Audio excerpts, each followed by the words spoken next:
အနန္တတကုရှင်ဖျားသခင်ဤနှုတ်ကပတ်တော်များကိုဖတ်ရွတ်ပြခြင်းများဤစာညွန့်ပေါင်း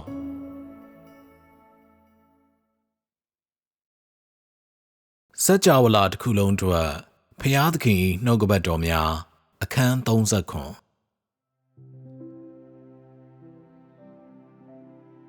ခေတ်ကာလတစ်လျှောက်ငါလှုပ်ဆောင်ခဲ့သည့်အမှုအလုံးတွင်ထိုအမှု၏အစဉ်တိုင်း၌ငါ၏သင်လျော်သည့်လှုပ်ဆောင်မှုနည်းလမ်းတို့ပါဝင်သည်ဤအကြောင်းကြောင့်ငါချစ်မြတ်နိုးရသည့်လူတို့သည်ငါအသုံးပြုရန်အတွက်ပို၍စင်ကြယ်လာကြပြီးပို၍တင့်တော်လာစေခြင်းခံခဲ့ရသည်တို့ရာတွင်မကောင်းသည့်ချက်မှာဤအကြောင်းကြောင့်ပင်ငါ၏လှုပ်ဆောင်မှုနည်းလမ်းများပြားလာသည်နှင့်အမျှလူရည်အတွက်လျော်နေလာပြီး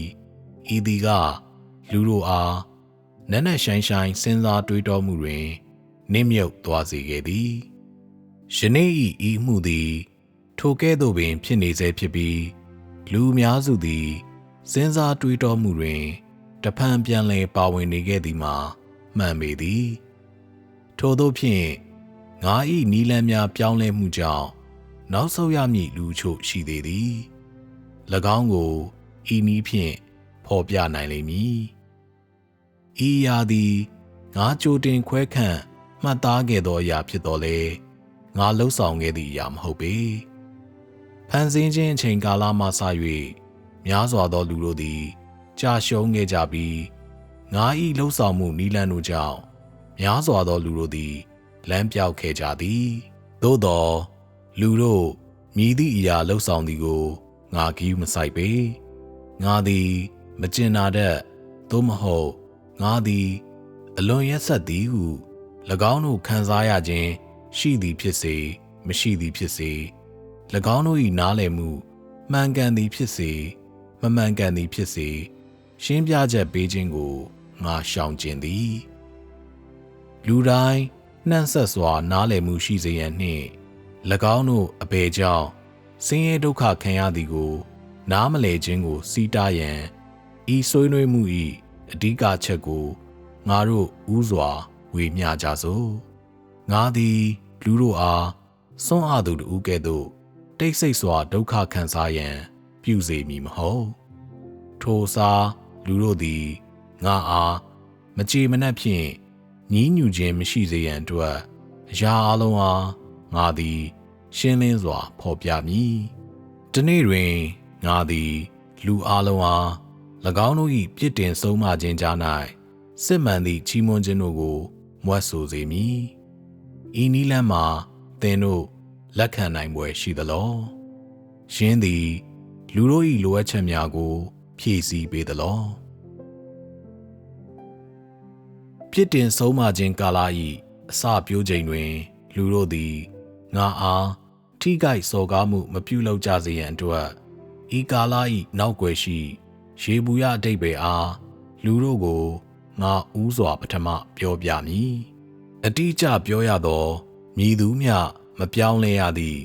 ငါ၏အမှုအတွက်စီစဉ်မှုများကိုငါပြုလုပ်မည်ဖြစ်ပြီး၎င်းတို့အားပြောင်းလဲသည့်မည်သူကိုမဆိုငါသည်လုံးဝပေါ့တန်တန်တတ်ညမည်မဟုတ်ပေငါသည်၎င်းတို့အားပြစ်ဒဏ်ချမှတ်မည်ဤချက်ကိုသင်မှတ်မိမည်လောဤရာအလုံးသည်ကာကွယ်ဆေးများဖြစ်သည်နီလန်းသစ်များတွင်လူအလုံးသည်ပထမဦးဆုံးရရှိမည့်ရည်မှန်းချက်ပန်းနိုင်မှာ၎င်းတို့ကိုယ်တိုင်၏အခြေအနေမှန်တို့ကိုသိနာလေခြင်းတရက်ရရှိရန်ဖြစ်ကြောင်းနားလေသဘောပေါက်ရမည်မိမိကိုမိမိနားလည်မှုအချို့မရရှိမီတွင်အသင်းတော်၌မည်သူကိုမျှမစင်မကျင်စကားပြောဆိုခွင့်ပြုမည်မဟုတ်ဘဲဤစည်းကမ်းကိုချိုးဖောက်သူအားငါသည်ဧကန်အမှန်ပြစ်တင်ဆုံးမမည်ဤနေ့မှစ၍အသင်းတော်တို့တွင်တမန်တော်အားလုံးကိုစည်ရင်းပြုစုထားမည်ဖြစ်ပြီးအ ਨੇ ငယ်သာအကျိုးဖြစ်ထွန်းမည်ဟိုဒီသွာလာခြင်းကိုတားမြစ်မည်၎င်းတို့အားလုံးသည်၎င်းတို့၏တာဝန်တို့ကိုဖြည့်ဆည်းနေပုံပေါ်ခဲ့တော်လဲအမှန်တကယ်တွင်၎င်းတို့သည်ငါအားလှည့်စားနေခဲ့သည် မြည်သို့ဖြစ်ခဲ့ပါစေယနေ့တွင်ထိုအရာအလုံးသည်အတိတ်ကာလတွင်ရှိပြီး၎င်းတို့ကိုပြန်လည်ပြောဆိုခြင်းမပြုရပေလူအလုံးတို့သည်၎င်းတို့၏ယာဒူးများမှဆင်းလာပြီးကိုသိနိုင်ရန်ဤချိန်မှစ၍တမန်တော်ဟူသည့်ဝဟာရကိုဖျက်သိမ်းပြီးမြည်သည့်အခါမျှပြန်လည်မသုံးနှုံရပေဤချက်သည်အမှန်ပင်၎င်းတို့၏ကဲ့တင်ခြင်းအတွက်ဖြစ်သည်ယာဒူးတစ်ခုသည်တရပူတစ်ခုမဟုတ်ပေအမည်တက်ခေါ်ခြင်းတစ်ခုသာဖြစ်သည်ငါဆိုလိုသည်ကိုနားလေသလောအသင်းတော်တို့ကိုဥဆောင်သောသူတို့သည်၎င်းတို့၏ကိုယ်ပိုင်အသင်းတော်များတွင်အသင်းတော်အသက်တာ၌အသက်ရှင်နေစေဖြစ်တော်လဲတို့ရာတွင်ဤအရာသည်တင်းကျပ်သောစီမင်းမဟုတ်သည်မှာအမှန်ပင်ဖြစ်သည်လိုအပ်သည့်အခါတွင်ထိုသူတို့သည်အခြားတမန်တော်ဟောင်းများနှင့်ညှိနှိုင်း၍အသင်းတော်များသို့လာရောက်လည်ပတ်နိုင်သည်၎င်းတို့၏အသင်းသားတို့များအသင်းတော်အသက်တာဖြင့်အမှန်တကယ်အသက်ရှင်နေထိုင်ခြင်းမရှိလျှင်အသင်းတော်တို့၏မိသဟာယဖွဲ့မှုကိုတိုးမြင့်ရန်မှာအရေးပါဆုံးသောအရာမှာဖြစ်သည်မည်သို့ပင်ဖြစ်စေသင်တို့အားလုံးမိမိကိုယ်သိခြင်းနှင့်အစင်းနေသောနဂါးကြီးအားဆန့်ကျင်ရာတွင်စီးလုံးကြရမည်ဟု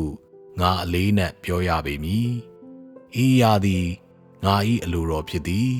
လူတို့မြည်မြပြောဆိုသည်မှာအရေးမကြီးပေယင်းစာငါ၏လူအလုံးတို့သည်တလုံးတဝတည်းစုဝေးနိုင်ရန်မှာအရေးကြီးဆုံးဖြစ်သည်အဘဲကြောင့်ဆိုသော၎င်းရာသည်စစ်မှန်စွာသက်သေခံရန်အတွက်တခုတည်းသောနီလန်းဖြစ်သောကြောင့်ဖြစ်သည်အတိတ်ကာလတွင်လူတို့အလုံးသည်မိမိတို့ကိုမိမိတို့သိနာလည်လာကြလိမ့်မည်ဟုဆိုခဲ့ကြသည်သို့သောငါသည်မရေမတွက်နိုင်သည့်စကားတို့ကိုမိန့်မွက်ခဲ့ပြီးသင်တို့သည်သင်တို့ကိုသင်တို့ညီမျှနားလည်လာခဲ့သနည်းလူတို့၏ယာဒူးမြင့်လေလေ၎င်းကို၎င်းဘေးဖယ်ထားရန်ခက်ခဲလေလေဖြစ်သည့်ပြင်၎င်းတို့၏မျှော်လင့်ချက်များကြီးလေလေဖြစ်ပြီးဖြစ်တင်ဆုံးမှခံရခြင်းတွင်ဒုက္ခခံရလေလေဖြစ်သည်ဤသည်မှာလူသားမျိုးနွယ်တို့ငါ၏ကဲ့တင်ခြင်းဖြစ်သည်သင်တို့နားလေသလောဤရာကိုအပေါ်ယံတသက်မခံယူလေနှင့်ထို့သောခံယူခြင်းသည်အလွန်ပေါ့တန်ခြင်းဖြစ်ပြီးယင်း၌တန်ဖိုးမရှိပေဤနောက်ွယ်ရှိကြရက်အနက်အဓိပ္ပာယ်များကိုသင်နားလေသလောအသင်းတော်မှလူတို့သည်၎င်းတို့ကိုအမှန်တကယ်နားလည်နိုင်စွမ်းရှိလျင်ဤလူမျိုးစားများသည်ငါအားအမှန်တကယ်ချစ်ကြောင်းကိုဖော်ပြသည်ဆိုလိုသည်မှာသင်သည်ထိုလူများနှင့်အတူမုံကိုမဖဲ့လျင်၎င်းတို့၏ဒုက္ခဆင်းရဲများကိုသင်နားလည်မည်မဟုတ်ဟု၍ဖြစ်သည်ဤဆိုစကားတို့ကိုသင်မည်သို့အဓိပ္ပာယ်ကောက်သည်အဆုံးတွင်ငါသည်လူအလုံးအား၎င်းတို့ပြစ်တင်ဆုံးမခံရစဉ်မိမိကိုနားလည်စေမည်ဖြစ်ပြီး၎င်းတို့ဆိုဆုံးမခံရခြင်းတွင်၎င်းတို့အားတခြင်းဆို၍ရေမောစေမည်သင်တို့သည်ငါအားကျေနပ်စေရန်အတွက်အမှန်တကယ်ယုံကြည်ခြင်းရှိမည်လောဤသို့ဆိုလျှင်သင်တို့လက်တွေ့လှုပ်ဆောင်ရာတွင်မြည်သည့်အရာကိုလှုပ်ဆောင်သင့်သည်ယခုချိန်မှစ၍အသင်းတော်တစ်ခုစီ၏အမှုကိစ္စများအားထိုအသင်းတော်တွင်ရှိသောသင်လျော်သည့်လူမှဂိုင်တွယ်လိမ့်မည်ဖြစ်ပြီးတမန်တော်များသည်အသင်းတော်၏အသက်တာ၌သာအသက်ရှင်နေထိုင်လိမ့်မည်ဤရာအားအသက်တာအားကြုံတွေ့ခံစားခြင်းဟုခေါ်ဆိုသည်သင်တို့နားလည်ပါသလော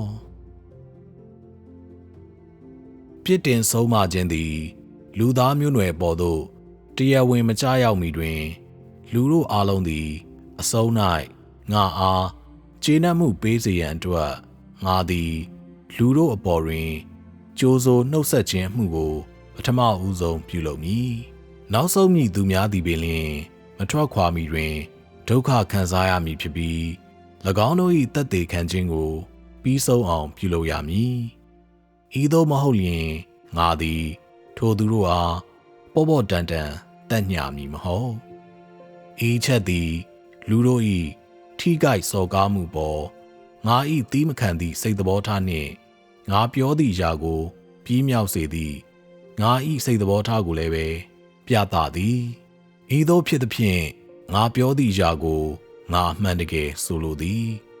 ငါပြောဆိုသည့်အရာကိုပြုလုပ်ရမည်ဖြစ်ပြီးငါပြုလုပ်သည့်အရာသည်ထာဝရတည်ရှိရမည်ဟုသည့်ငါဤဂတိတို့ကိုပြည့်စုံစေပြီးဖြစ်လိမ့်မည်ဤနှုတ်ကပတ်တော်တို့သည်ငါဤနှုတ်မှထွက်သည့်အခါတွင်ငါဤဝိညာဉ်တော်သည်လည်းသူဤအမှုကိုစတင်လှုပ်ဆောင်သည်မည်သူသည်မိမိတို့၏လက်များတွင်ကင်ထားသည့်အယုတ်နှင့်တမင်ကစားဝင်သည်။လူတိုင်းသည်ငါ၏ပြစ်တင်ဆုံးမခြင်းအားရိုကြိုးစွာနှင့်နာခံခြင်းရှိစွာလက်ခံရမည်ဖြစ်သည်။မည်သူသည်ထိုအရာမှလွတ်မြောက်နိုင်သနည်း။ငါအပြင်အခြားလမ်းကြောင်းရှိနိုင်သလော။ယနေ့ငါသည်သင်အားကမ္ဘာပေါ်တွင်ရှိခွင့်ပေးထားပြီးသင်သည်ဝမ်းမြောက်သည်။မနက်ဖြန်တွင်ငါသည်သင်အားကောင်းငင်ဘုံတွင်သို့ခွင့်ပြုမည်ဖြစ်ပြီးသင်သည်ချီးမွမ်းလိမ့်မည်။နောက်တစ်နေ့တွင်ငါသည်သင်အားသင်ပြစ်တင်ဆုံးမခြင်းခံရမည်နေရာဖြစ်သည်မြေကြီးအောက်ထည့်မည်ဖြစ်သည်။ဤအရာတို့သည်ငါအမှု၏လိုအပ်ချက်များမဟုတ်လော။မည်သူသည်ငါ၏လိုအပ်ချက်များအတွက်ဆင်းရဲခြင်းကိုမခံစားကာကောင်းကြီးများမရရှိသနည်း။သင်တို့သည်ချွင်းချက်များဖြစ်နိုင်သလော။ကမ္ဘာမြေပေါ်တွင်ရှိသည့်ငါ၏လူများဖြင့်သင်တို့သည်ငါ၏လိုအပ်ချက်များနှင့်ငါ၏အလိုတော်အတွက်ဘာလုပ်သင့်သနည်း။သင်နှလုံးသားတွင်ငါအားမုန်းတီးဆက်ဆုပ်လျက်ရှိစဉ်သင်သည်ငါ၏တန်ရှင်းသောနာမကိုနှုတ်ဖြင့်ချီးမွမ်းခြင်းများဖြစ်နေနိုင်သလော။ငါအတွက်အလုပ်လုပ်ခြင်းငါ၏နှလုံးသားကိုကျေနပ်စေခြင်းဖြင့်သင်တို့ကိုသင်တို့နားလည်ခြင်းနှင့်အစင်းနီသောနဂါးကြီးအားစန့်ကျင်ပုန်ကန်ခြင်းတို့သည်လွယ်ကူသည့်တာဝန်များမဟုတ်ဘဲဤသို့ပြုလုပ်ရန်သင်သည်အဖိုးအခါကိုပေးရမည်အဖိုးအခါဟုငါပြောသည့်အခါတွင်ငါမည်သည့်အရာကိုဆိုလိုသည်ဟုသင်တို့နားလည်သနည်းငါသည်ဤအရာကိုယခုဆွေးနွေးမည်မဟုတ်တကဲ့သို့လူတို့အားအဖြေများဓာတ်ရိုက်ပေးမည်မဟုတ်ပေထိုစားငါသည်၎င်းတို့အားဤအချက်ကို၎င်းတို့ကိုယ်တိုင်စဉ်းစားတွေးတောစေပြီးနောက်ငါ၏မိဂုဏ်တို့ကိုထိုသူတို့၏လှုပ်ဆောင်မှုများနှင့်အပြုအမူများအားဖြင့်ဖြေဆိုစေသည်သင်တို့ဤအရာကိုပြုနိုင်သလော